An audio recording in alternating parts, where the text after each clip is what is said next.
The biggest breakthrough I've had for me is, and it's a very simple concept, is majority of playing the oboe is getting out of your own way. Like, seriously, getting out of your own way. And most oboe players play with an incredible amount of tension.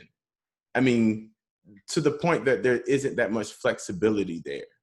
So if you're grabbing the oboe very tightly, or your shoulders are up, or you have like this ready, go, and you start, that, to me, knowing that how natural the flow between me and playing into the oboe, the natural of breathing in, then just breathing in, then blowing into the oboe, that natural motion, how connected I was, I realized that I had a lot more room and flexibility than I thought I would ever have.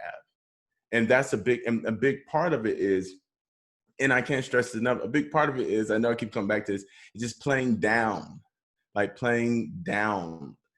really, really in the lower partials. And I always call the low register your open strings. You know how a violinist is playing, then they pluck the open strings just to make sure that they're in tune. Make sure that you're building your tone from the bottom to the top, and then you're reflecting it all the way up. So if I'm playing, say for instance, I don't know, if you're playing Schumann 2 and it starts, I would start on a low B flat to see how full and round I can get that. Or if you start on the middle C of the Mozart concerto, you play that low C and play it really full and then go up. Same thing with Pulcinella, with the low Cs. Make sure that you're playing in a much deeper place. You don't have to shift as much as you think you do. Most oboe players shift so much when they get to the high register that it becomes a completely different instrument, and the intonation is not true anymore. So there's a reason why your oboe's been tuned and all these things. You work on all these notes so that you can play in a much deeper place. You don't have to over adjust or anything like that. And the way that you can find that way is usually, like I've been saying before, is playing with the drone. Play the Mozart concerto with the metronome and the drone to make sure that your pitch center is there. Really train your ear, and that trains your air. When your ear is trained, it trains your air.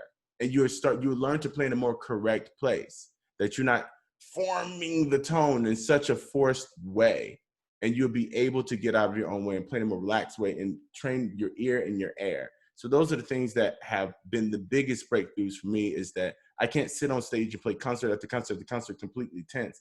I'll wind up having an injury. So just keep that in mind, getting out of your own way.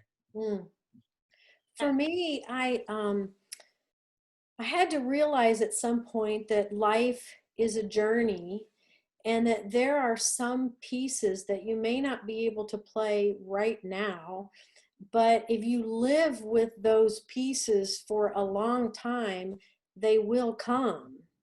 And I guess, yeah, that's it. Life is a journey.